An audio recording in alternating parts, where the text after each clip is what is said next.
See all this technology. This is going to be a super technical baby. That I'm is gonna your have to start. overlord. I'm gonna have to start getting her to do little reviews. Ain't that right, babe? We're gonna do reviews. Well, what's up, YouTube? You caught me in here slipping with the baby and Larry. We're gonna start the show out today. Elle is in here looking around the YouTube studio as if she owns it, looking at all the bright camera, all the bright lights, trying to figure out what we're doing. That's your Uncle Larry, baby. You laughing at Uncle Larry?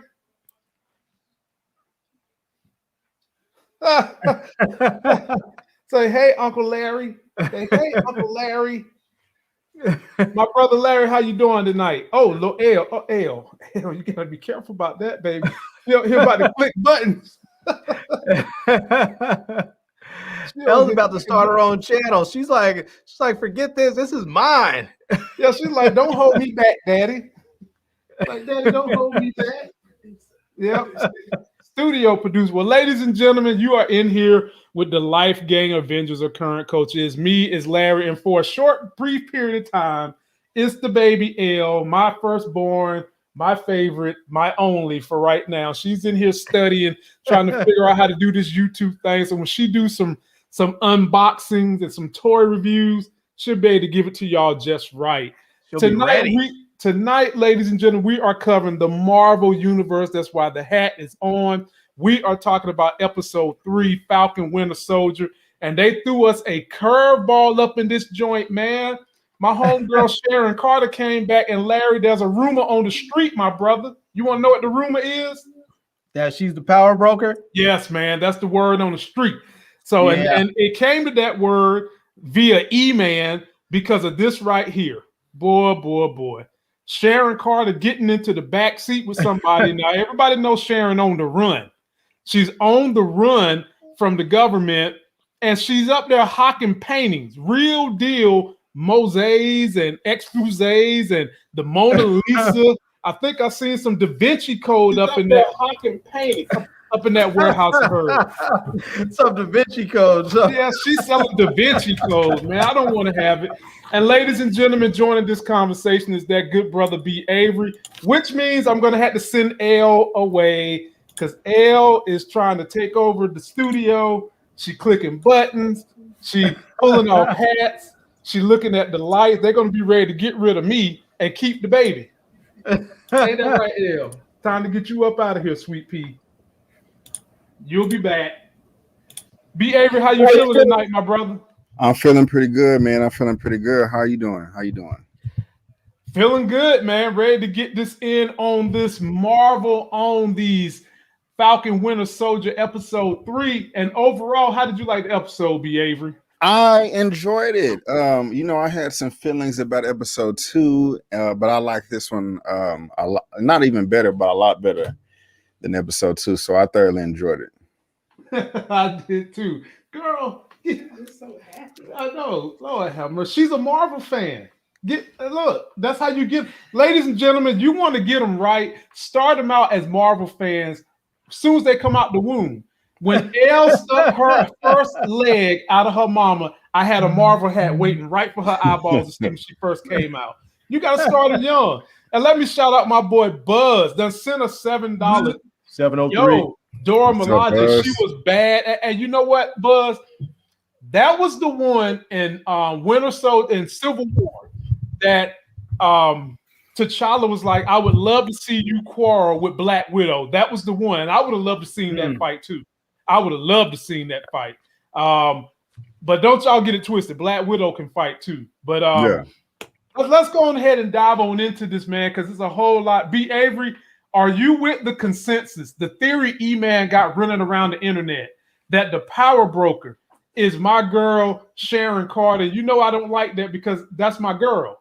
Yeah. The Emily Van Camp is my girl, and I don't want to hear none of this, man. Right. I don't want to hear it. Do you think she's the power broker?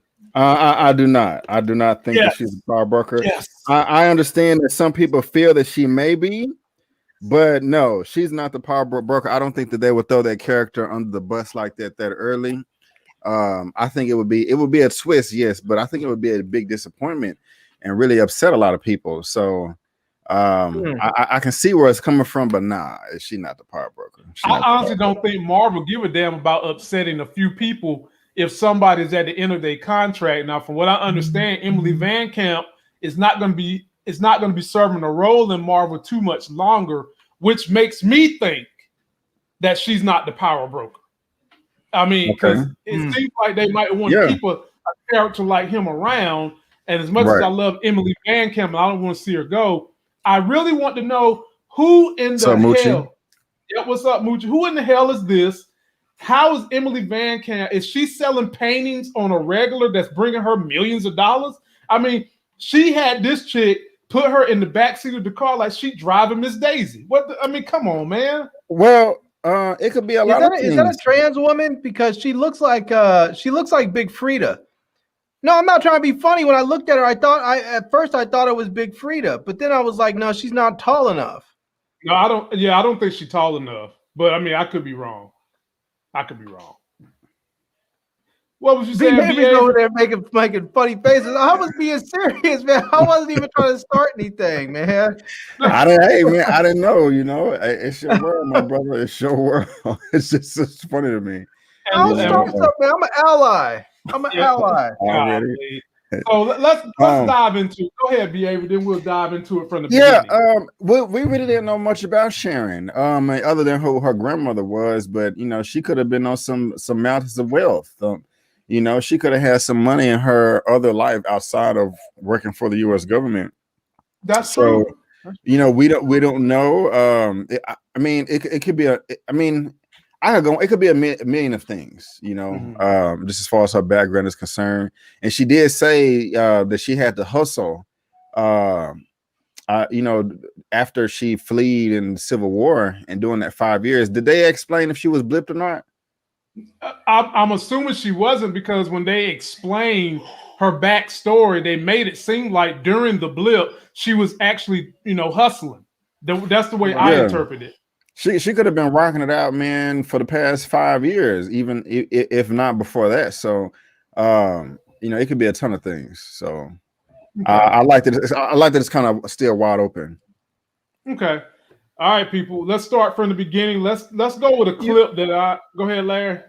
I was just saying, somebody in the comment section was talking about they want to see that fight between Sharon and Black Widow. And it was interesting when I was watching that Earth's Mightiest Heroes that you guys turned me on to.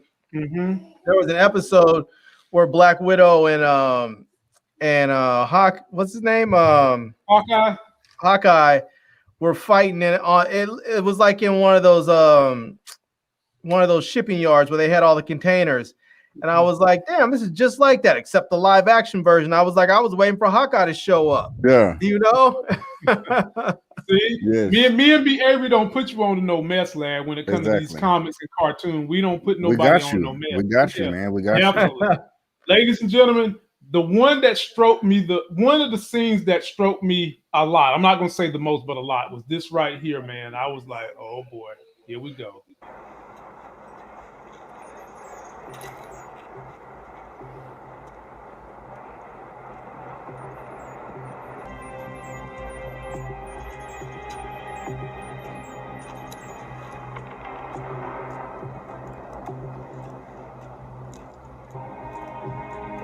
Drop something. I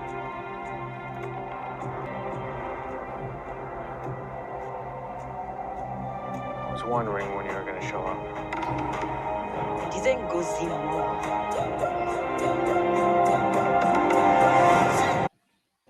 You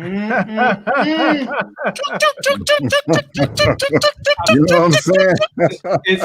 The little hairs on my neck started to raise when I saw those Komoyo beads. I knew from jump what was going on. You already knew. And ladies and gentlemen, bringing another perspective to the show. My goodness, the brother E-Man Reviews, who done got this damn stupid conspiracy going that the power broker is my girl Emily Van Camp, trying to break my heart. He know I have a thing for Emily. He know I've been waiting for Sharon Carter to get back up here, Agent 13, and now he's trying to turn her into a ravaged, upset woman and calling her the power broker. E-Man, explain yourself. It ain't obvious. I thought it was obvious. It's not obvious, man. Look, I want you guys to go rewatch the episode. And, again, I know while we watching, you watching for entertainment. Go back and watch it slowly with the small signs that they point out. Listen to the dialogue. Listen to whenever they talk about heroes and how she kind of dismisses that. Listen to how she jumps and cuts off Sam, or she changes subjects or whatever. I'm telling you, she's the signs are looking more and more like she's the power broker. E-Man, look. It's Where'd she get all that money from? She could have had brokering deals. She could have been brokering deals. No.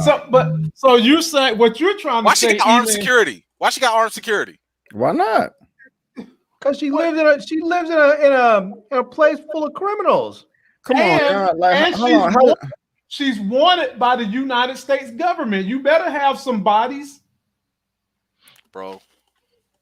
I'm just saying it'd be a really good misdirect if she actually is the power broker, because they kept talking about the power broker was a him.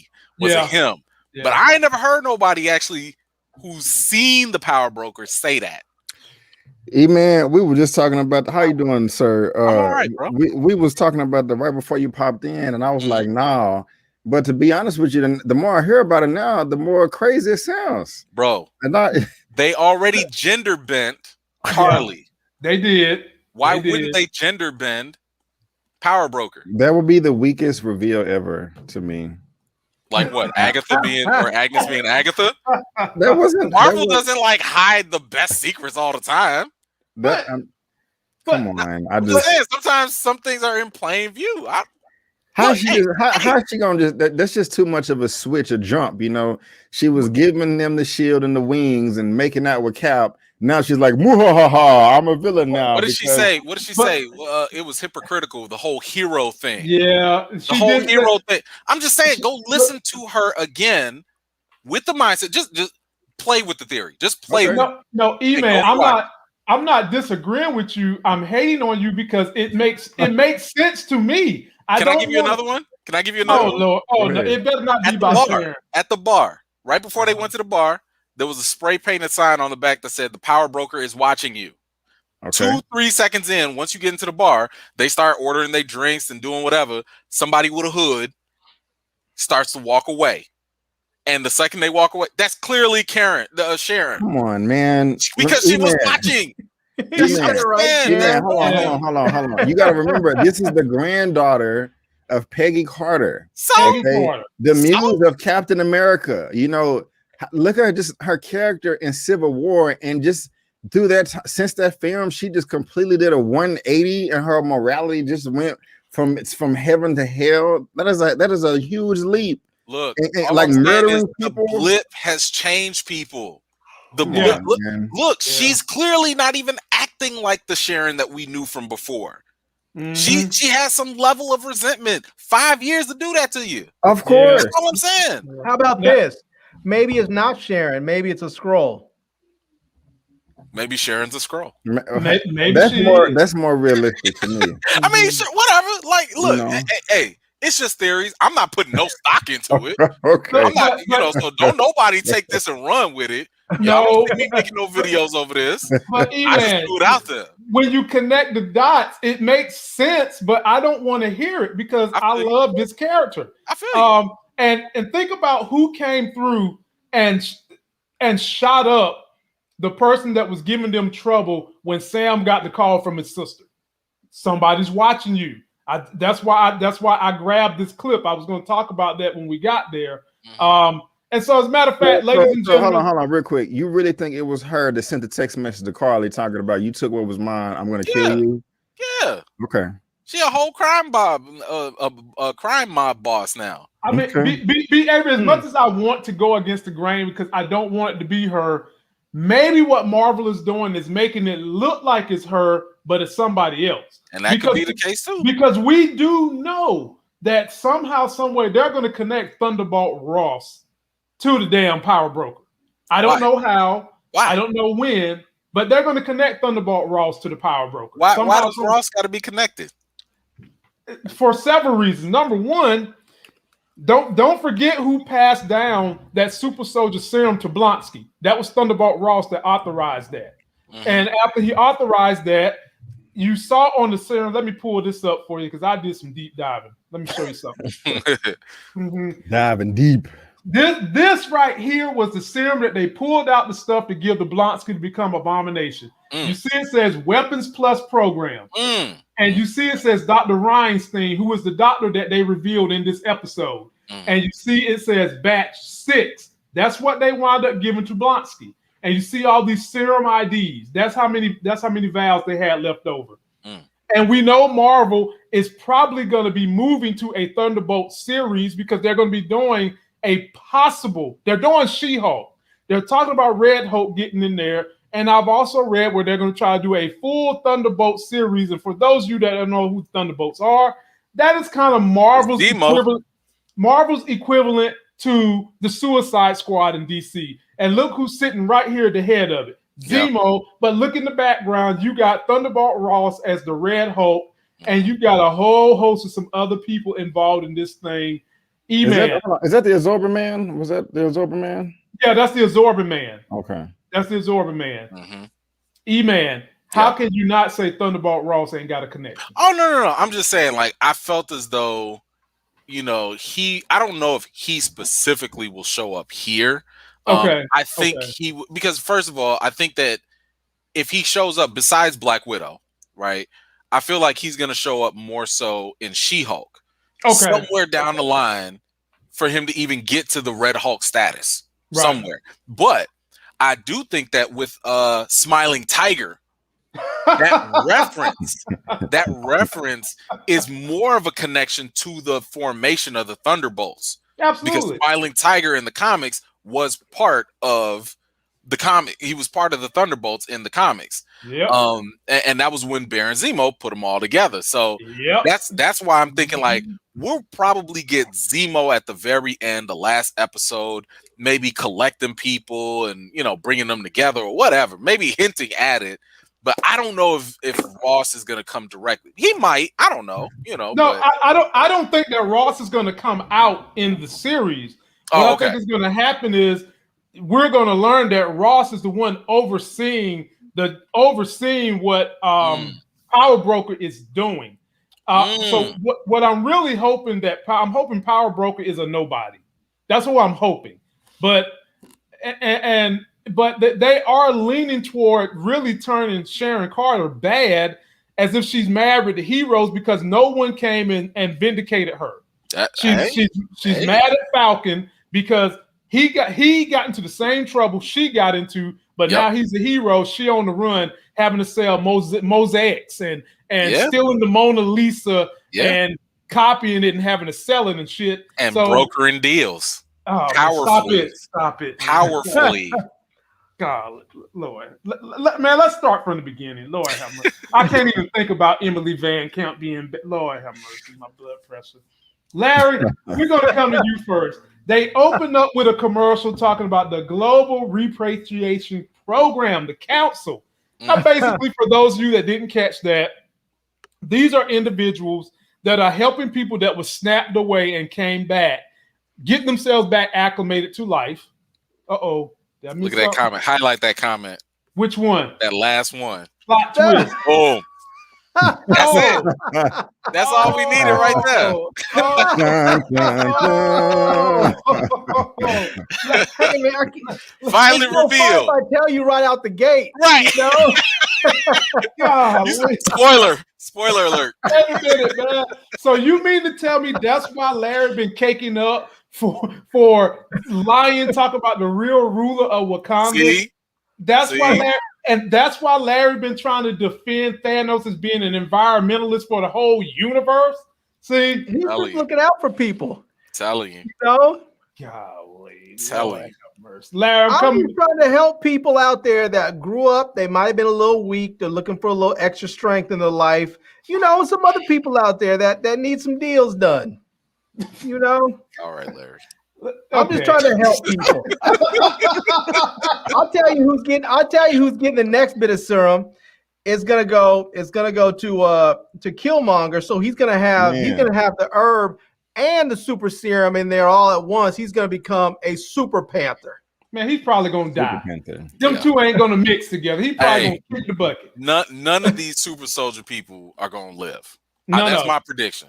You No. cannot have that many out there. No. Carly gonna die. Her little Asian buddy gonna die. All of them gonna die. So there's gonna be some vials still left around though. So I don't know. As of right now, it's 6. It's 6 left out there right now. It's 6 that are left. I thought it was 12. I thought it was 12. I mean, 20 were made. 20 were made. But I don't know how many of Carly's people have. They're saying the Flag Smashers are using 14 of them. Ooh. I thought it was. I thought it was 8. Well, then then y'all got 6 left. I think John Walker's definitely gonna get it. I was about to say, these two gonna try to get their hands. Yeah. So knock that down to 4. Right. Easily. The U.S. government's getting 1. I would bet. I'm sorry. Where are you getting 14 though? Because they only have 8. They only have 8 super soldiers. I thought when they was let me scroll to when they was having the discussion with this guy with Wilfred Nigel, he said that there was 20 valves. Right. And he make mention that of those 20 valves, 14 have been used by Carly. No, and he her said crew. all 20 were stolen. Okay, all 20 were stolen. Yeah. Okay. Yeah. Okay. So in other words, he's saying that there's 20 still out there. Right. There's 20 out there. Carly, we know, took one. We know the dum-dum that got shot up earlier. He took one. So that's 2 down. The Asian dude got one. Yeah. That's 3 down. So it's 17 plus whatever henchmen that she also got that have it. Okay. Yeah, I thought it was a total of 8. I thought it was a total of 8, including Carly, 8 of them. It might be. It might be. I didn't go back to look, but either way, I'm thinking that John Walker and Lamar gonna get it. Right. I would bet Sharon Carter gonna get it too. Oh no. God. No, here, look. Okay, entertain my wild theory. The fact that they gave her that much screen time in action scenes, I think they're trying to set her up for something bigger. I agree with that. You don't give her Black Widow-esque action sequences and that much time. They went back to her like 3-4 times, to show how she can still handle herself. I don't know where they're gonna go with it, but I think they're setting her up for something bigger.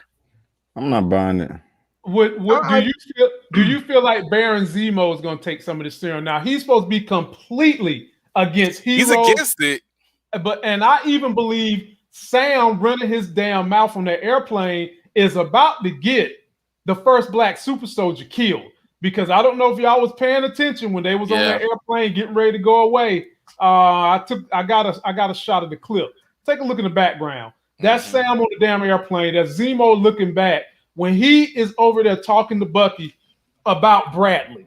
Yeah. And I think Zemo, who believes that all heroes are bad, and he killed all them other ones. Yeah, I think he's going after our boy Bradley. He better not. He better. Yeah, that would be. I will riot. Yeah, I was about to say people will boycott Marvel if they did that. No, you better not touch that man. He is a national treasure. 100%. This is my prediction. I think at the end of episode 6, of course, there's going to have to be some other type of meeting with Isaiah Bradley and Sam. They better be, yeah. Yeah, and I think that Isaiah Bradley is going to be included in the Captain America Memorial or whatever. The museum has all the yes. I think they're going to include Isaiah Bradley in that and be like, they say something, racism and lost history, blah blah blah, right, and have him up there too as a contributing member of society, and a fighter for the country. I think that would be super dope. Yeah, agreed. From a creative and business level, like inside and outside of Marvel, I think that would be genius. Yeah, I'm more hoping it leans that way, but we'll see. I think it's gonna be that, and Sam is gonna take the shield.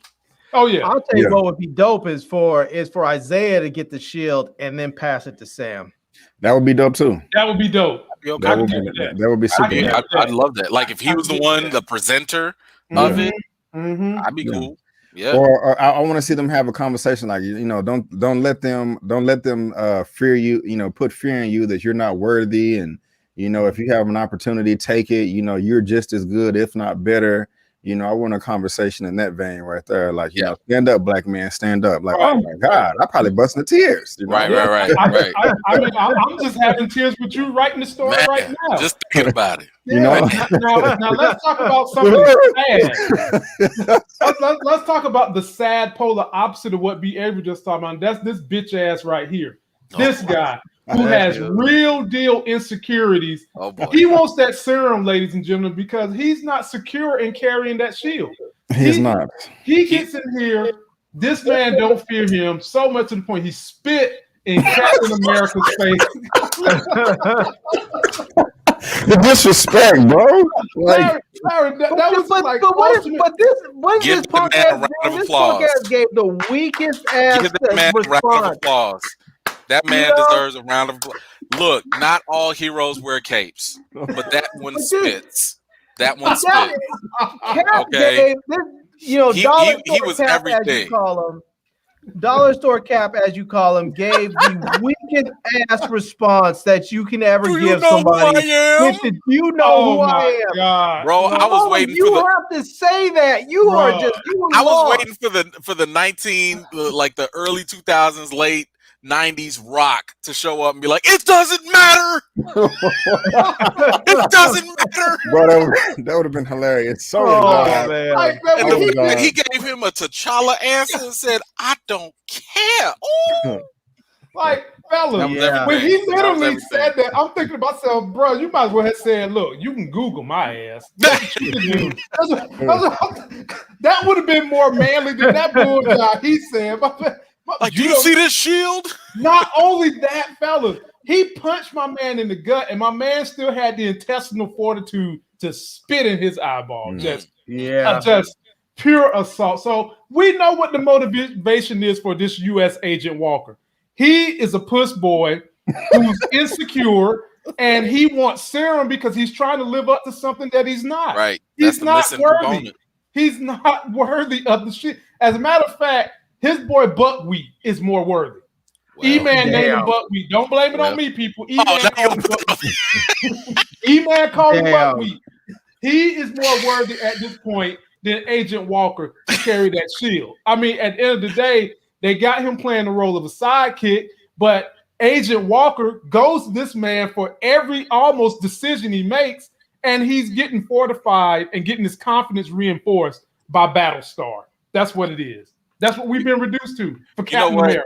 I'm hoping that, because every super serum that has come from Captain America, nobody's been able to like really, really replicate it the right way, right? And the side effect, at least from the comics, is that either you're going to have your body deformed or something, or it's going to have some mental impairment down the line. And I think even the Isaiah Bradley that we've seen so far, he's in good shape compared to what we've seen in the comics. Because in the comics, that 30 years in prison or whatever, it messed him up. Yeah, it screwed him over. So man. The one thing, and I'm hoping, and I mean, hey, we've seen it with Bucky. He's getting a little nuts, with this super serum. And even Carly, Carly, once she sat here and blew up that building and stuff, and the Asian dude was like, really? Like, that's what we on now? I feel like the serum, no matter how they change it outside of Cap, is going to make people crazy. And I'm thinking like, yo, give that sucker to John Walker, because when you give it to him, it's going to make him even crazier, because we're seeing the signs now, but the serum might make him worse. Oh, yeah. So it's I hope they go that route.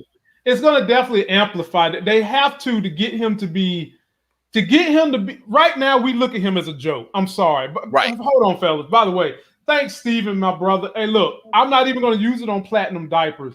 I'm going to use it to continue to network with these good brothers like I'm doing right here, putting out good messages, getting you guys informed and entertained with good individuals on YouTube that do good jobs. That's what my mission is. One of my missions of being a life gainer on this channel. And you helped me do that, my brother. So I'm greatly appreciative for that.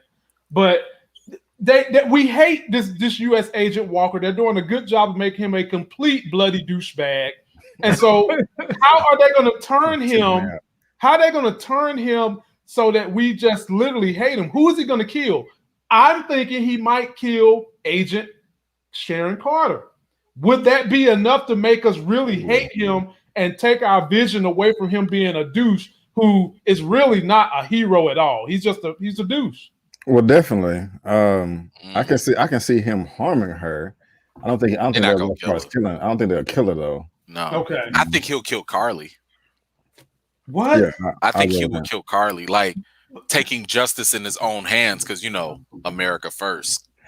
And that's actually a good idea, because they've been struggling trying to get us to sympathize and empathize with her, and for me, there's no connection there.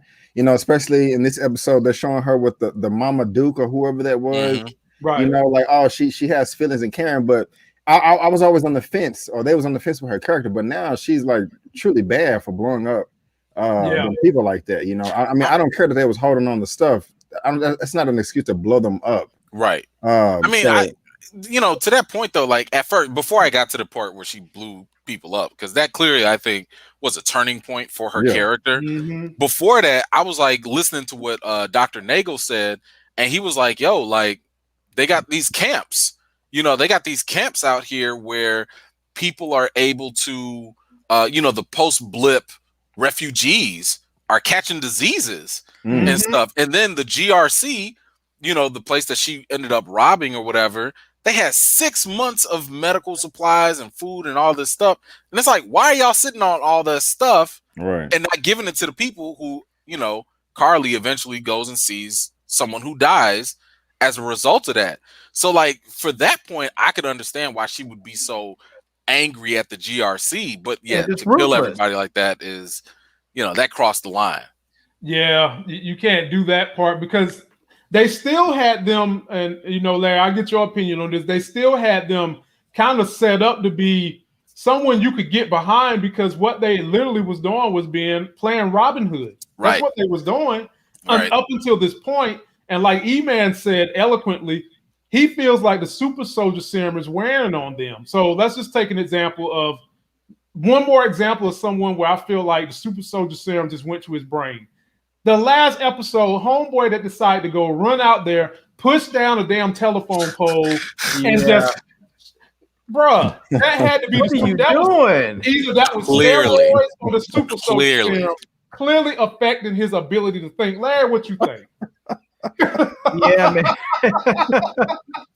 I'm still bugging on that whole daggone scene. I never understood that.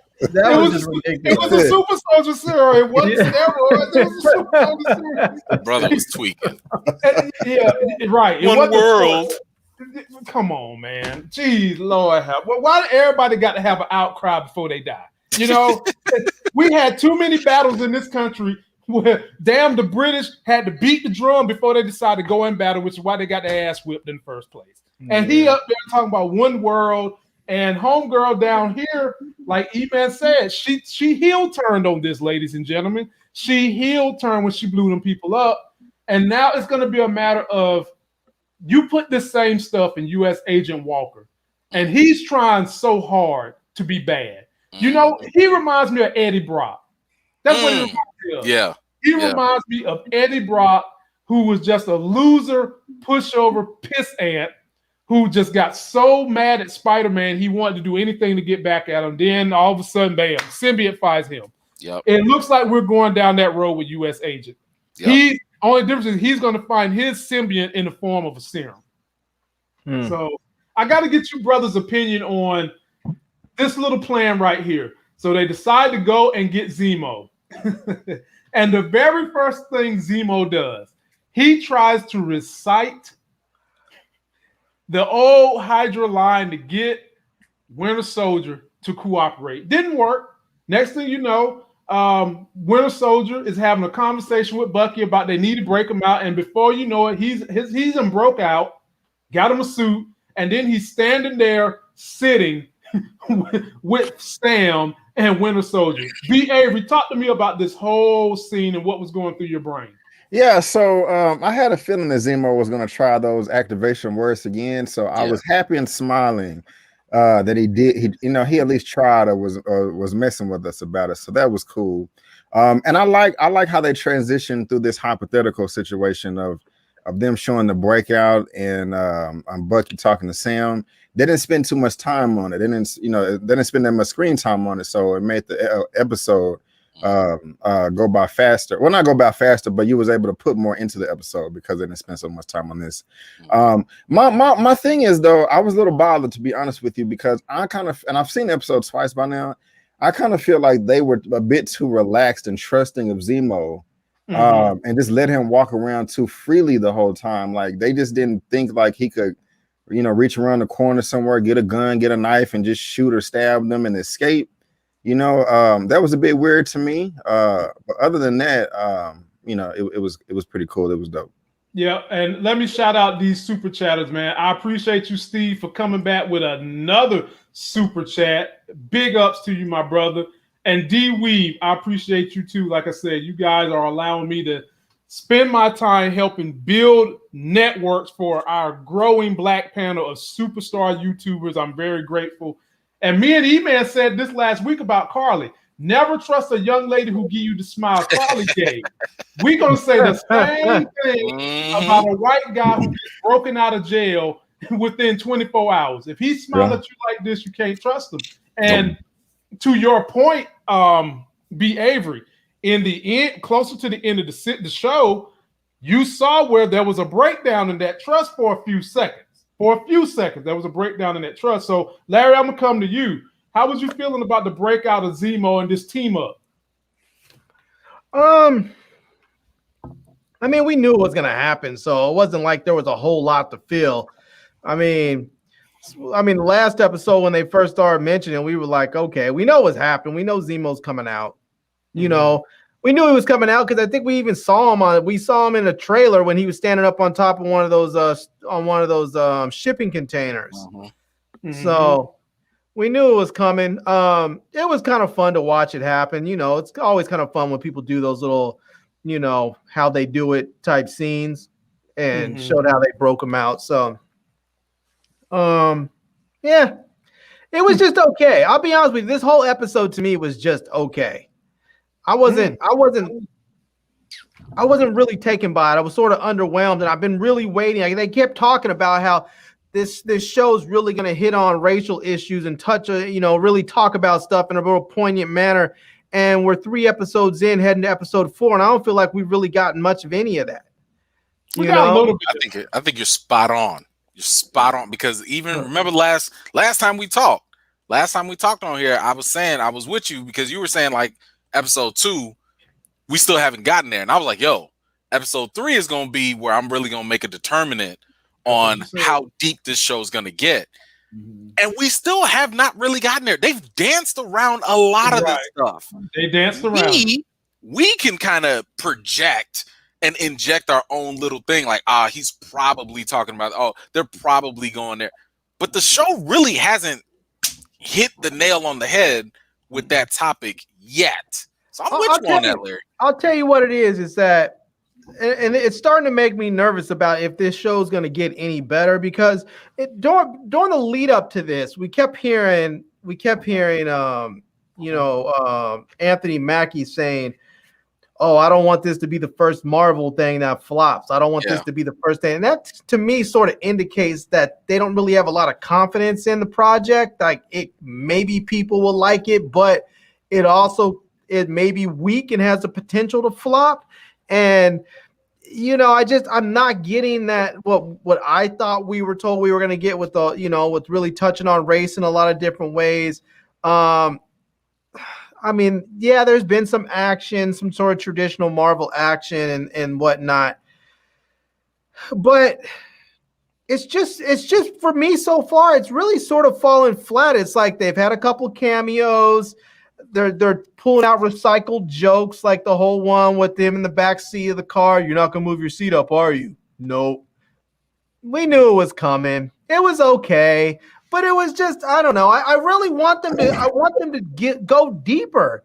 I want them to go deeper. I hate to have to make comparisons to WandaVision, but WandaVision is the only other Marvel series we have to compare right now, and WandaVision was the shish. It's facts. These are facts. Can I ask you a question? Yeah, man, go for it. Would you still feel the same if you didn't have those expectations of race in the story? That's a good that's a good I question. don't know. To be honest with you, I don't know. And that's one of those things where people should be careful about putting certain things out into the universe, because then people do have expectations. Yes, that is very yes. I mean, that was one of the reasons I think why I loved WandaVision so much, because when WandaVision came out, I had zero Nobody told us expectations nothing. for it.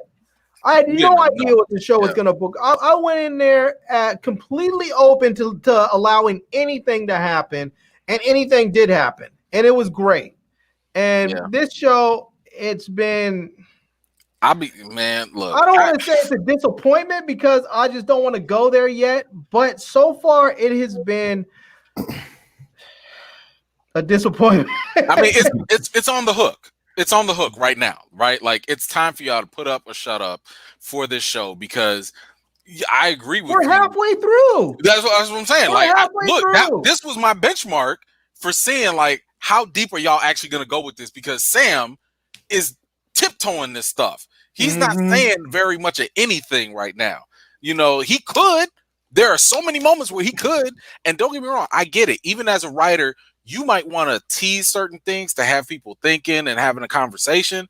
But bro, you haven't even like rocked the cradle. You haven't done anything. You haven't rocked the boat at all. Now, do you not feel like they want Sam to be that way, because he's not trying to rock the cradle? This is a guy who was unsure that he should have kept the shield.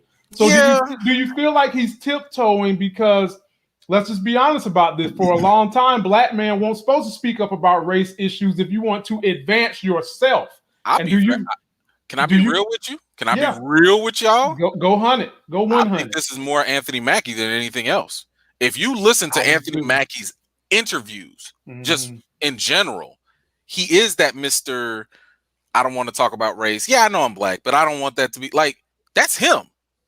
That's him. He's the guy where like he'll make comments like, you know, yeah, I love black brothers and I love to make sure we got opportunities, but you know, I don't care if the person's black if they do the job right, and like he's the guy that likes to be right in the middle, you know. And I'm not saying that's bad. I'm just saying that's him. From what I've seen. I was about to say, I'm not making that judgment. I'm just saying this sounds more like they making Falcon into him, into his image, rather than making him something else as a character. I'd be upset. You know, because right now, the promises that we've been given right now, and we're at the halfway mark. I don't see the whole putting race as a prominent thing. I don't see it.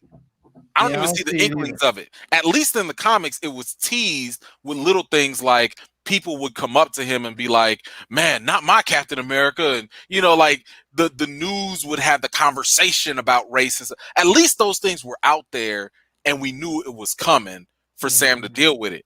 Right now, the closest thing we have is the injustice done to Isaiah Bradley, but it's like Sam isn't even making that about race. He's making it more personal. As in, like, y'all did him wrong, not you did a black person wrong because y'all have historically been racist. He's not going there with it. So I think they dance. I'll tell you what I would like to see. I would like to see, and this is going to sound a little jacked up, but I would like to see the U.S. like maybe if the super serum is out there, it's all been used up, and the U.S. government wants some more of it, and they go back to Isaiah and they're like, we need some more of your blood. And dude's just like, hell no, get off my porch. And then they just snatch him, and that causes Anthony Mackie to just snap and lose his ish and then becomes black. You know? I mean, to me, I'm like, I don't feel like this is something that they need to wait until the final episode to drag out. You don't need to do that. Like, it's pretty clear. That's why, like, even when people were saying, like, oh, Sam gave up the shield because he knows it's going to be hard for a black man, I'm like, I'm not buying that with what we're seeing, because he was in a room with Rhodey. He was in a room with another black man. If you can't talk about racial issues with another black brother, a sister to another black sister, then clearly it's not your issue. Clearly that's not on your mind. You know, I can see if you don't want to talk about race to other white people. I get that. But if you can't even talk about it with Rhodey, like, he's literally like one of the only black people in the MCU. Hell, and I could easily see Rhodey wanting to talk about race. I could see Rhodey at this point being more candid than Sam about race. Right. Right. Because Don Cheadle don't care. No, he don't. He Y'all don't not- care. Y'all not wrong. Y'all not wrong, but I still have faith. I mean, be Avery. I do too. It could happen. I'm just saying. But right now, it ain't looking too good. But my thing is, hoping. I'm like E-Man. It can't happen the last episode. Right. Now, I'm thinking that they are going to do hope. something. I think they will do something with Bradley that's going to make us feel like, okay, now the culmination of all the things y'all said are going to happen. But it can't happen the last episode. It needs to start at least episode 5 and carry over into episode 6. So I need it in 4. I need exactly. I need it right. Y'all need to stop playing. You only have 6 episodes. I'm just saying, like, what are we supposed to do? Wait until season 2 before we finally start dealing with it? Like, again, that goes to like what Brandon and Larry was talking about, the expectations. Y'all sold us on the idea that race was going to be a prominent factor in this whole series. It's halfway through and it hasn't even been a thing. I mean, and here's the thing. These series are supposed to be about developing these other characters and telling us more about these other characters. Yeah. I don't really feel like I've gotten to know, Sam that much better. I'm learning more about Bucky than I am Sam. Yeah, but I don't feel like I've learned that much more about Sam. I want to know more about him. He's been very guarded. We learned more about Zeemo this episode. Like, I didn't know Zeemo was this damn rich and got Jeffrey Butler. More about Sharon. Bro, we learned more about Sharon. See them dance moves? Oh no, be Avery, no. The Zeemo fist. I knew somebody was gonna go there. I got the picture too. Look at it. My man was pumping it. Yeah. I got a good laugh out of that. Bro, if that don't become a TikTok. But E-Man, that is traditional white dance right there, man. It is.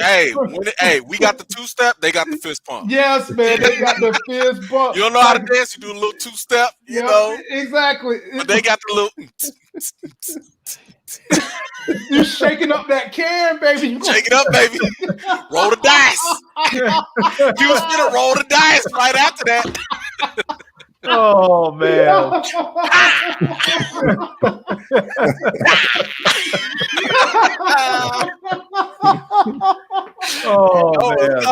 You know it's coming. Oh my God. Okay, but look. I do want to mention Zeemo though before we, because I think we've already talked about Sam just not being black enough. He hasn't been black enough, in my opinion. But no, when it comes to Zeemo, first of all, Zeemo is a top 3 MCU villain, period. And yes, he is above Killmonger. So that man right not there. A villain, so I'm okay with that. Huh? Killmonger's not a villain, so I'm okay with that. No. He's definitely a villain. So the thing with Zeemo, if you go back to the last episode, the last little scene right at the end, what was he doing? My man was playing chess. That is symbolic of the fact that everybody's playing checkers and my man is playing chess. He is thinking ahead. And then when Bucky was like, "Man, what book you reading? What you got over there?" Machiavelli. Come on now. Now look, I haven't read Machiavelli as much. I mean, I've read a little bit about his thoughts and theories and ideas and stuff. It's a very interesting theme that's going on that Marvel's already kind of played with in other characters with Thor and T'Challa, and it's about like just power and ethics. It's about being a good man versus being a good king. How do you be a good ruler and a good person? And at the end of the day, like what Zeemo, I want to say, is internalizing and foreshadowing is the fact that he is thinking about power, but how to go about it. And the means justify the end for him. It doesn't matter what he's got to do as long as he gets what he gets and gets what he wants at the end. So that means if he's got to play the good guy for now, he'll do that. If he got to play the role, he'll do that. If he got to smile in your face, he'll do that. But at the end of the day, Zeemo gonna get what Zeemo wants. And that's what's going to be the case with him. Now, with T'Challa, with Thor, they were all like, oh, what does it mean to be a good man? What does it mean to be a good king? Whatever. Zemo was like, I don't care about none of that. I want power. You know, I want whatever it is that he's looking for, and I think he's going to do whatever it takes to get there. And at the end of the show, I want to say he's going to end up becoming the real villain that he should be. I'll tell you the thing that got me was that smack Zeemo dab in the middle. more on race than Sam was. What was that? I said the thing that got me was Zeemo was speaking more on race than Sam was. You know? Even caught Sam off guard. Sam was like, "You right? How you know about Marvin Gaye?" Yeah, Trouble Man. You know, he said. What he say? He said, "Get a line for that." But he's right. That's the world when Zeemo is more woke than like one of the few black men in the MCU. And then what did he say? He said, "Why is it?" He said, "Why is it always with American blacks?" He said, "A fashion forward black man's always got to be dressed like a pimp." You know? See? And he had the school. He schooled Sam twice. See, man. Yeah. Ain't nobody got time for that. Is this y'all? Hold on. Is this y'all new king? Y'all want to get rid of T'Challa? Is this y'all new king? Is this the new face of the black man in the MCU? There's not a single person sitting on this panel that's not asking for us to get T'Challa back in the MCU. Bro, not a single. I'm just calling Marvel out. Like, if Sam is y'all new leading face of black diversity, I don't want it. I'm sorry, I don't want it. Nope. I want to say that black man America. I don't want that. I do have to say this, man. As far as this series goes so far, if this series continues on the same path that it's gone and it finishes out its 6 episode run like this, and then Loki comes out in June and hits a home run. Yeah. All I can say is Ryan Coogler just needs to go ahead and set Black Panther 2 aside for a good year and just do nothing but assemble the best possible team of writers that he can for the Wakanda series and just focus all his efforts on that, because that's what he's going to need to do. He's going to need to redeem, he's going to need to redeem the black folks in MCU, because at this point, if it continues on like this, Malcolm Spellman will have failed us. It's an L. It's an L. Well, hold on. What are we saying here? You don't think that's a bit much? No, man. Wait. You said failed us. Just because that was Anthony Mackie's concern, though. He said that. He was like, "Yo, like we really wanted to put the best people together because we didn't want to be the first show that came out because they were supposed to come first." Hold on, like a failure. But have the first three episodes may have not met your expectations as far as race, but can you go as far as saying that they're a failure? I mean, they don't suck. I mean, like, what are we comparing it to? We can only just being entertaining at the very least. They're just I will say this show so far has been mediocre. It has been just okay. That's okay. Mediocre. Like that's what I'm saying, because like when I compare it to WandaVision, and I got finished watching WandaVision, there were times all of us were on the thread. Holy shit! Now, back and forth. I don't feel like we've had any of those movements on here. To be fair, WandaVision took some time to build up. It did. The first 3 to 4 episodes were dragging. But at the same time, we had a lot of fun looking at all the sort of Easter eggs and all that stuff. I don't feel like we're getting any of that in here. We had a lot of fun plucking at all the Easter eggs, and then there was a lot of build up at what's happening. I'm just not feeling like we're getting that. We're not getting that same level of excitement with this show. I think personally that's by design, because WandaVision is supposed to set up Doctor Strange too. And so is Loki. So you're probably going to get more Easter eggs, more stuff, because they're literally trying to invest people into the movie.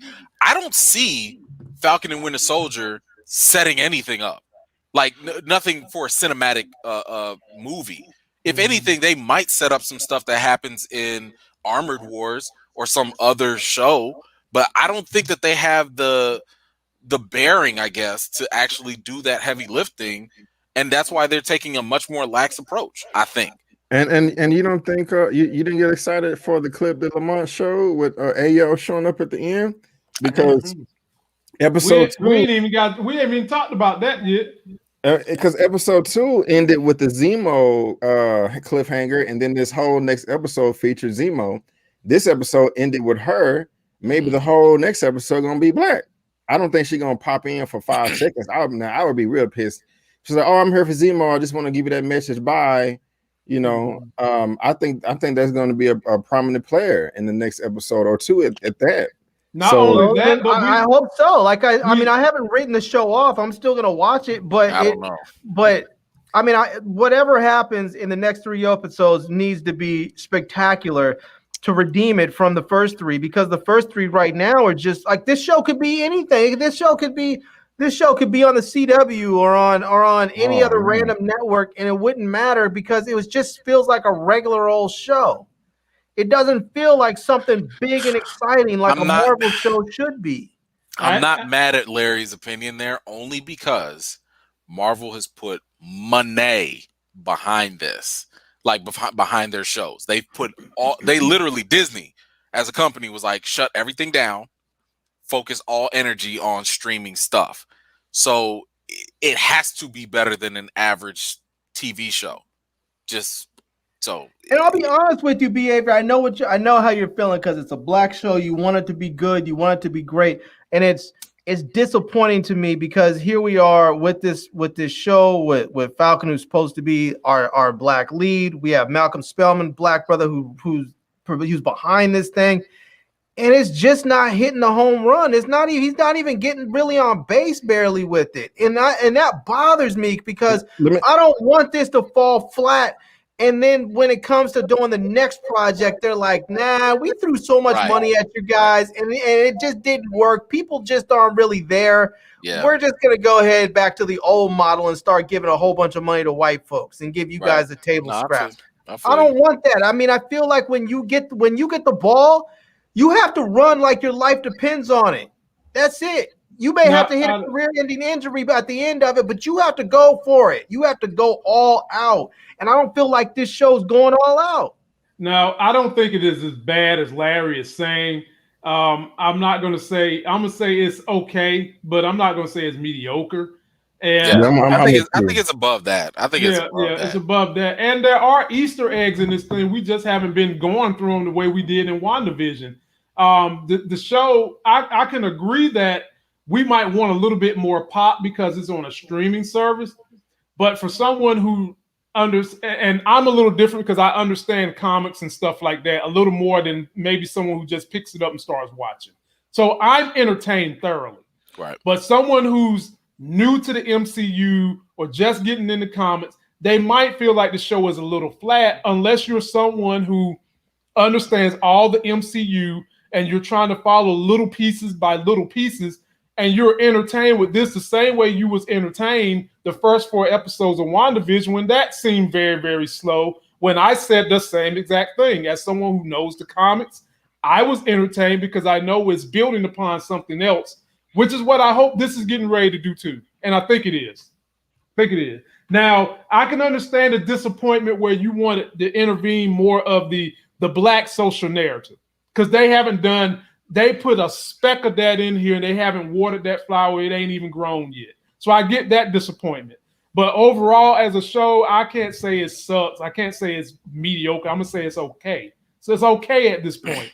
I'm still entertained. I am too. They got 3 episodes to blow us away. And now since Larry talked about theories, I want to jump into one real quick with y'all. With them popping up with the Dora Milaje, basically they upset because Zeemo killed the King and a Black Panther. That's what Zeemo did. Zeemo did that. Now, you guys are familiar with Dr. Doom's story, right? Doom War, when you had Liberia and you had him go all the way to Wakanda. And before he gets there, he actually goes and talks to the Panther god Bass about taking all their vibranium. And Bass allows them to do it. He teamed up with Zeemo. And in the end, T'Challa had to put some chemicals on the vibranium to render it powerless so that it wouldn't team up well with Doom's magic. Yep. Because this brother was damn near unstoppable. You had everybody coming to Wakanda to help T'Challa, and they couldn't do nothing with him until T'Challa and Shuri figured it out. Yep. Could we not get a spin of that by them popping into Dora Milaje? Because it dovetails right with that story, E-Man, and B. Avery and Larry. Do you think we could get to that point? Could this be a foothold in where they want to go with this story? And B. Avery, I'll give it to you first. Hey, the sky's the limit. I don't know, because honestly, I've never heard of that story before. I mean, I always knew that Dr. Doom was going after the vibranium, but I never knew he was chopping it up with Bass himself and man, and all that. So hey, we'll see, but I'm not too sure. Big Larry, how you feel about that kind of story arc? Yeah, we're not going to get that. Not unless they recast T'Challa.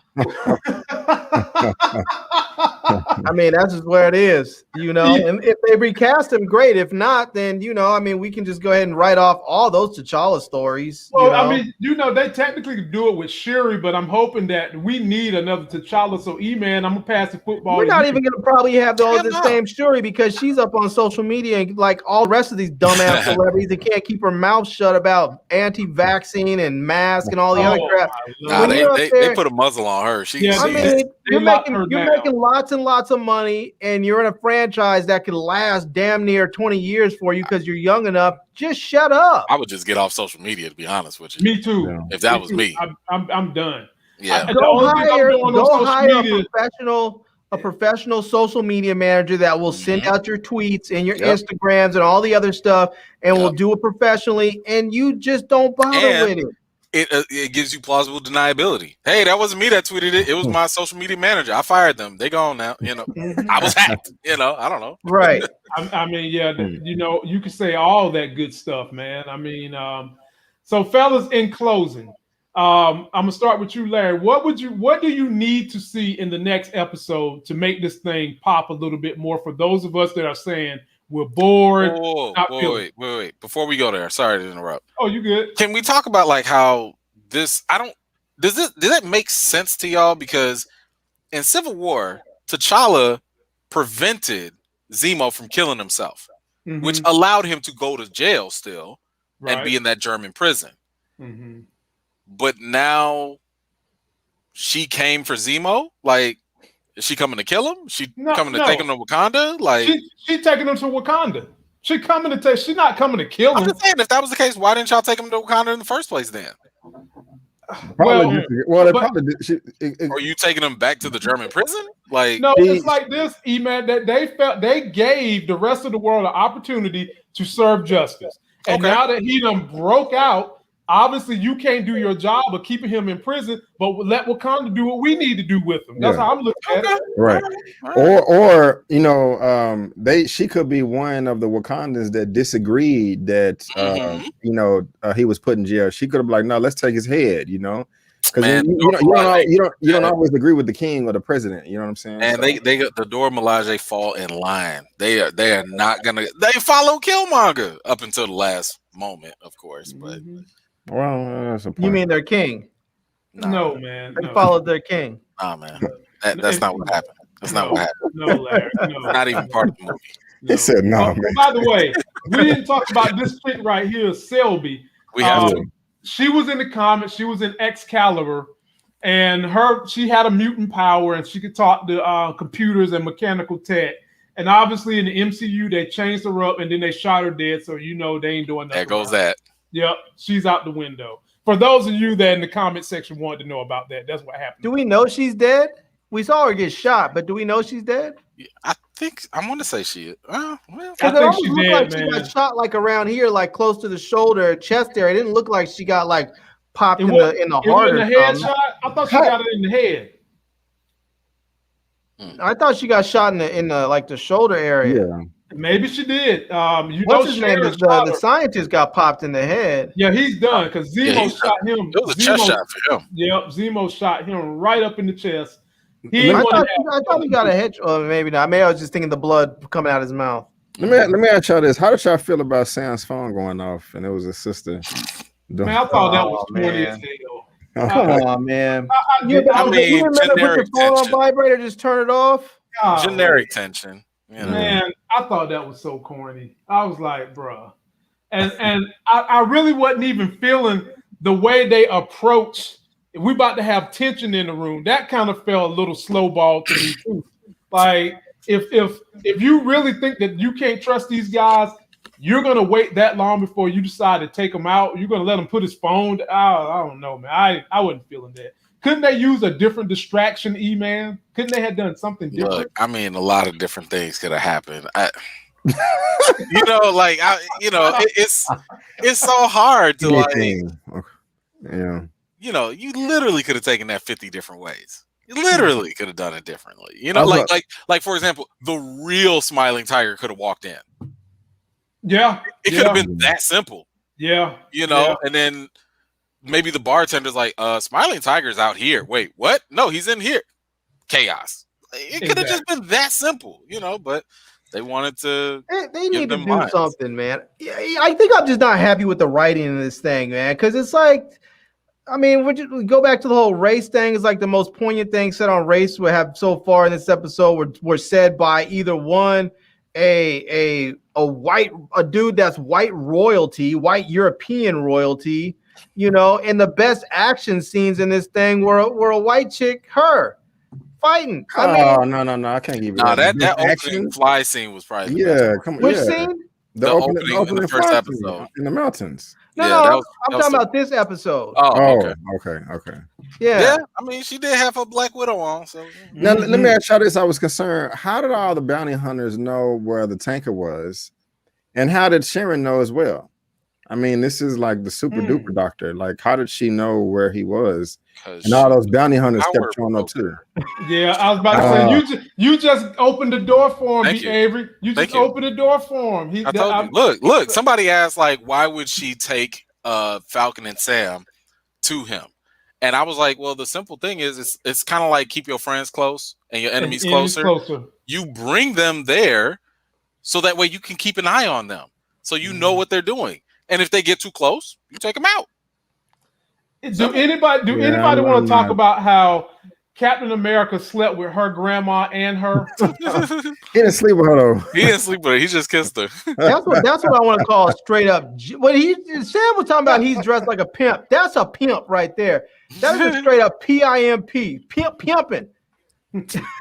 He a corporate pimp. Yeah, he's a company man. Right. Captain America's a company man. So, hey, if you go, that was a nice car though. That convertible, that convertible Camaro.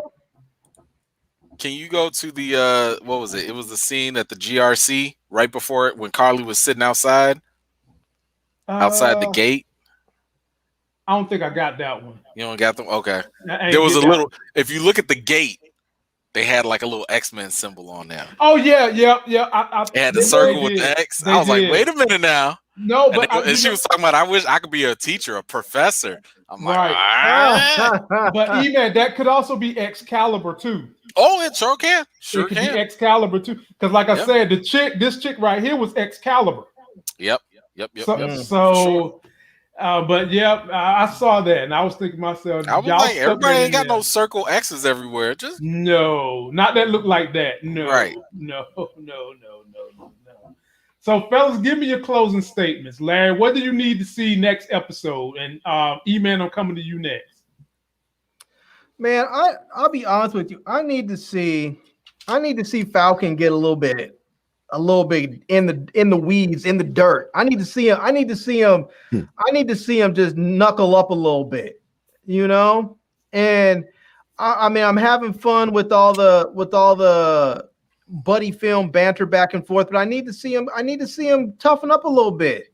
And I would like to see him. They keep talking about they're going to focus on some racial issues. I want to see that happen. I want to see him defend brothers. I want to see something happen where, somebody goes after Isaiah and he has to go back to Baltimore and go get him. I want to see, maybe somebody says something slick about Carly and he's like, wait a minute. She may be on the wrong track, but had nothing to do with her race. I want to see him say something, do something, and I want to see this. I just want to see the action overall. I want to see the action get turned up, and I want to see the tension get turned up. Even if they don't turn up the action as high as it can go, at least turn the tension up. I have not in this entire series in these 3 episodes felt like they were anything but safe the entire time. Okay. You know? Okay. All right. E-Man, what you think? What you need? Man, What you need to happen? I think a lot of that, yeah, because I mean, I'm not expecting big, huge climactic stuff to happen until episode 5 or 6. So, at least I would like the next episode to jump into the race stuff. Because again, this is what y'all sold us on. And if you're only going to give it to us in the last 2 episodes in the final arc, like, you know, it's like you lied. You know, like that's not the case. And we've been bamboozled, you know. So I would like for them to actually get to that. Because of course we got to the point where Sam was talking about maybe I made a mistake, you know, maybe I should have gotten the shield, and maybe I should have broke it and stuff like that. That was the closest we got to him getting to an angry black man. That was the closest, and it still wasn't even about race, you know. So I'm like, I need y'all to actually get there. Of course, I'm always a big fan of pushing the actual story, making it more complex. I think we have enough setup. We have enough idea of what's going on in the post-blip era. We have enough idea of the stakes that are going on with the super soldier serum being out there. Move forward. You know what I'm saying? Like, if you want to show me a little I'm always down with more Zeemo. He can give me more of those little fist pump dances too. That'll be fine. You know, but like, just give me more, because we're done waiting for this to blow up. Okay. You know, you set the stuff up with Sam and Bucky in the first episode. You set up the world environment in the second episode. In this episode, you basically told us what's at stake. Let's get to it. Okay. I don't want no more dancing around. Except Zeemo. What you need? What you need, B. Avery? I won't say that I love the show at this point. But as far as what I need is, I think they just need to continue doing what they're doing. Because to me, they have set up everything that I think that we all want, that we're all saying right now. And I think that they're going to get there. Especially in episodes 5 and 6, like E-Man just said, there was a line of dialogue that Sam used in the trailers where he was like, and I'm not going to let anyone tell me or make me feel like I'm not worth it or I'm not worthy or something like that. And that line I'm still waiting for. And I think that's going to be either the launching off point or the midpoint where those racial issues do kick off. You know, I really have faith that, yeah, Isaiah Bradley is going to come back in a prominent way. If not in action, at least, you know, some important conversation. You know, because they always say, go to your elders, you know, for your wisdom and knowledge. And this is the perfect setup. It would be stupid for them not to do that, you know, and I think that's coming. And, you know, that one scene between them may be enough, you know. Yeah. We'll just have to see. But like I said in the beginning of us talking about this, I have faith. And, you know, we're halfway there. You know, it's not all that yet, but you know, a lot can still happen in these 3 episodes, right? And you know, so E-Man, you were saying that you feel like they are, like they're sort of shaping Falcon towards Anthony Mackie instead of Anthony Mackie towards. So does that mean that we're never going to see the Ronin story arc? The Ronin story arc. I don't know. Like, I mean, they already changed Falcon's background, like where he came from. Like now he's from Louisiana because Anthony Mackie's from Louisiana, you know. But I mean, and I think what is being kind of apparent, and I hate to say this because it sounds like I'm hating on Anthony Mackie, but I'm really not. If you look at his career trajectory, he's not good at leading, and a lot of times he gets upstaged by his co-stars. And this is no different right now with Bucky. We know more about Bucky. I can sympathize more with Bucky. Sam is still being he's still being guarded. You know, he's still like tiptoeing around what he's feeling and what's really going on with him and stuff. Like I said, we almost got a hint of a real emotion when he was like, man, maybe I should have broke the shield. and that was it. You know, I'm like, bro, like let loose, like let's have some meaningful conversations, like treat somebody. You know what I'm saying? Like cuss somebody out. I don't know, something.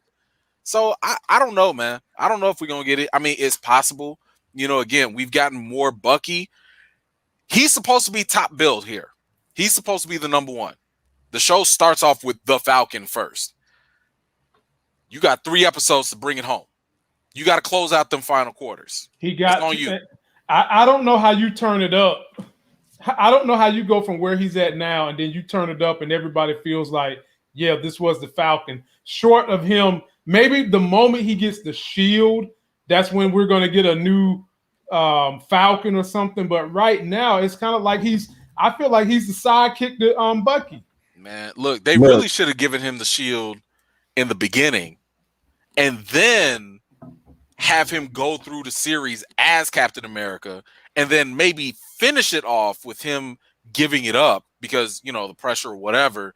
And then the very final episode should have been like, boom, U.S. agent, here goes John Walker. Okay. You know? Another thing, though, on the cool, we got to be honest, man. Majority of Black people don't like talking about race, you know, or speaking truth to power. It makes majority of Black people uncomfortable. So that's just another reason why I'm right now okay with him not just, you know, speaking how he truly feels. I think it's coming though. I really do. I don't know. I don't think that's the case. I mean, we could talk about race and it ain't like making us uncomfortable. I think it's white folks that are traditionally uncomfortable with talking you don't think about race. you don't think Black people are a lot of Black people maybe we live with it. We live with hold it. on. How would we be uncomfortable talking about it? I'm just in my experience. I'm talking about Black people in general. You know, I would too. Black people. I get what you're saying. I get what you're saying, Brandon. A lot of Black people don't want to talk about. I'm just thinking about maybe it's just my circles. I don't know. Of just me growing up. You know, race makes Black people uncomfortable. This is what I agree with you on behavior. It was like that when we was growing up, but nowadays you've got more stars standing up for Black issues, from LeBron James to DL Hughley to all these people that have a microphone, and a lot of people in my circles that has trickled down to the people who are not rich and on the grind, that are willing to stand up for some of these issues. But that's only if it's blatantly obvious and or overt. You know, I mean, I think part of that is depending on where you are geographically and to some extent to people's age. Because I know, like, what the people that I've experienced that are down south, a lot of people down south don't like talking about race. It makes them very, very, both Black and white. Right. And other places, people, the older they are, don't always like talking about. Like my mom does not like talking about race. Facts. You know, but people that are younger, people like our age, your age, my age, we're more willing to talk about race. And no, that's a great point though. Like I think geographic location, because B, you in Texas, right? You in the South, right? So I'm all the way up here in Chicago, right? Man, we will talk about race anywhere. On the corners, in the restaurant, it don't matter, you know, and it's not something that makes us uncomfortable. So, you know, I don't want to discredit, you know, whatever your circles experience or anything like that. But for me, it's nothing. Like we could talk about it, but the only people that are uncomfortable are usually white folks or people that don't have to deal with race. Well, that's been my observation. You got people that like, I got friends that are like, man, America is just so deep seated in racism. But when it comes to solutions, they freeze up. I'm sorry. It is. Of course it is. Yeah, that's a given. Yeah.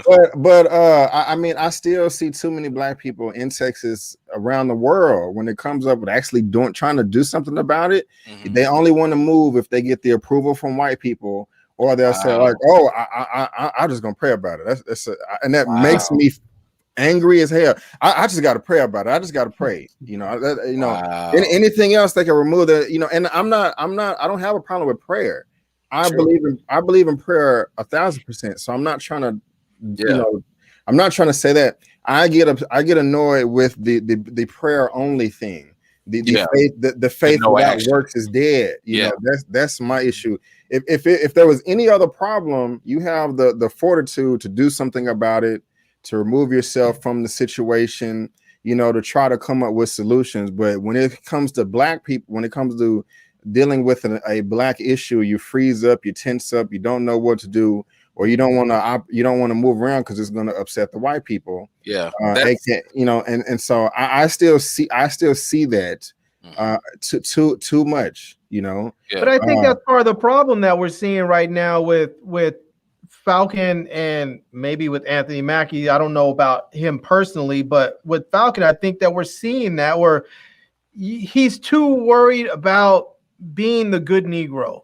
He's from the South. He's too worried about risking his position and upsetting white folks instead of using the power and the position that he actually has to move people forward. Instead, he's just worried about being the good Negro and not upsetting the white folks. And that's exactly what we don't need. Exactly. Right. That's not what we don't need it, but I like it because it's realistic to real life, in my opinion. Sure. And I think that I want in real life. I want to be watching a superhero show. We all wake up at different times. We're all at different levels of our awareness and consciousness. And Anthony Mackie, or in the MCU, Sam, you know, may not be there yet. I hope that he wakes up in some form or fashion during the show. But I think his character is kind of a good representation of what majority of black people feel and speak and do about race in this country.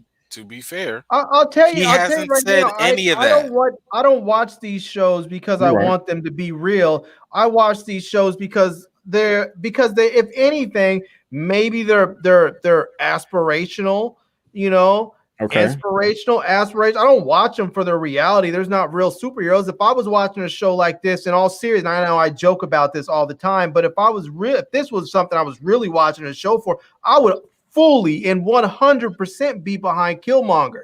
I would not be down with T'Challa. I would be like, nah, bro, y'all been out there for God knows how many centuries and left the rest of us out here. I would be right there riding with Killmonger.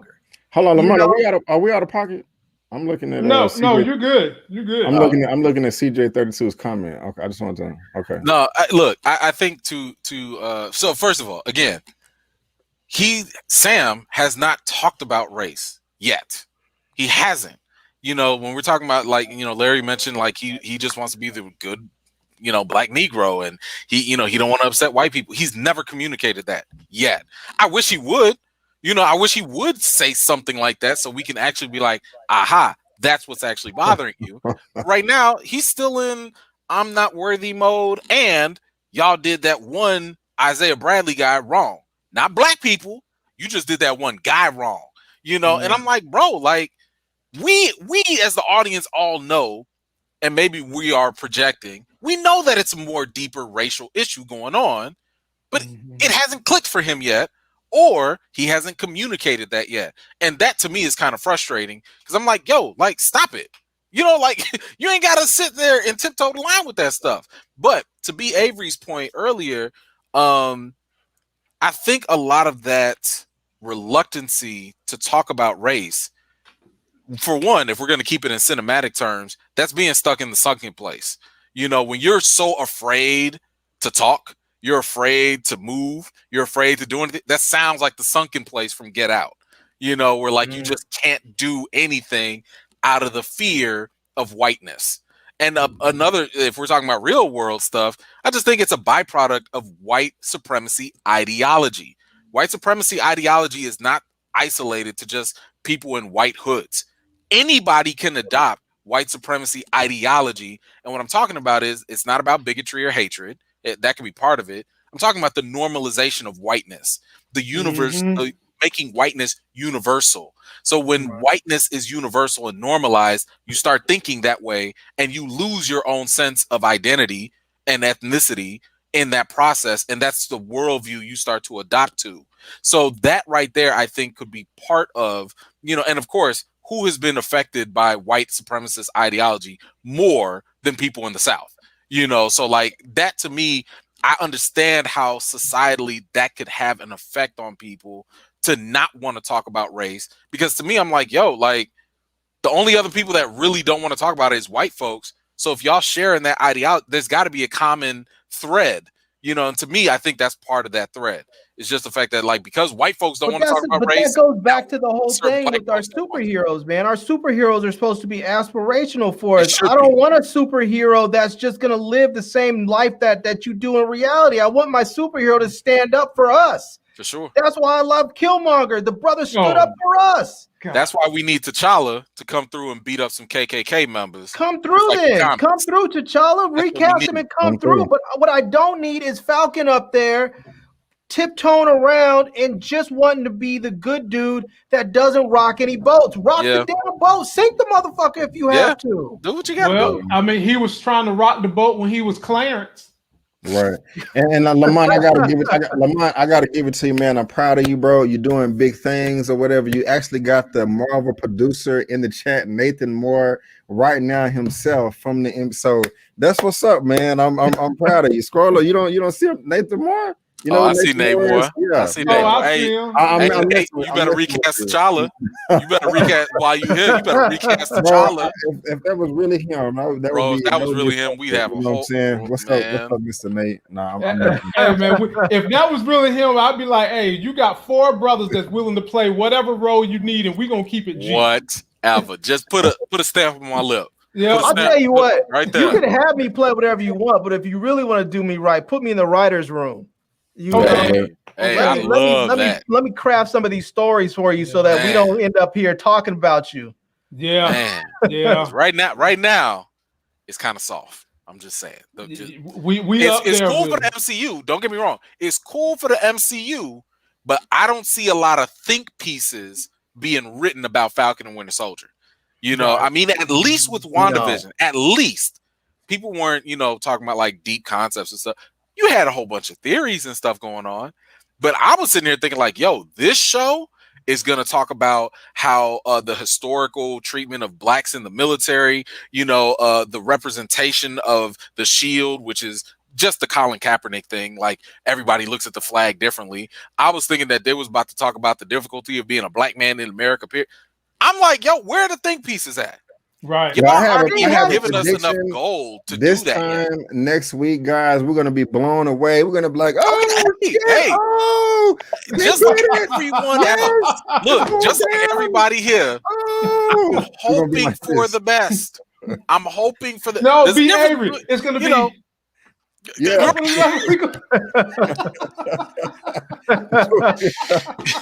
I'm telling you, man. Seriously, what E-Man was saying, think about the missed opportunities they had when they were taught when they brought in Isaiah, because we have all those stories, the history of black men coming back from World War II, from Korea, and being denied their GI Bill, and having a full generation between World War II and the next generation of white veterans that came home and were able to send their kids to college. They were able to go to college themselves. They were able to buy homes with VA loans. They spent a full generation building wealth and knowledge, and they locked us out of that we had a right to. And they didn't even bother to touch on that when they introduced that with Isaiah. And I'm like, why? Why are you not talking about this? I mean, that's the reason why. It's like right in your face, right? Like smacking you in the face, and they won't even give it to us. That's the reason why the story was put into the comics. It was to be a reflection of a lot of CJ32 pulled through talking shit. Yes, I served in the military. So there you go. If you want to keep talking shit, yes, I did. This dude gets in the comments and always talks crap. Jeez, I did, and my father did, and my grandfather did. So yes. Man, I just ignore him. I mean, I thank both of y'all for y'all service. Thank you. Yeah, I'm very thankful. Right on, Larry. Motherfuckers always think because I serve, not serve. People act like because you did or didn't, you can't have an opinion about the military. I mean, let's just be real. You could have an opinion and not have served. Yeah. And you could have served and be completely brain dead and not have any opinions. Exactly. Yeah, you certainly can. Wow. Well, fellas, and he has an opinion and he served. So that's right. Well, and I have an opinion, and I pay for y'all to go do all that stuff. My tax dollars I pay heavily for, and I believe that y'all need to get paid more. Because B. Avery hit on something that get on my nerves. I hate every single time we get these damn politicians shucking and jiving in front of a camera.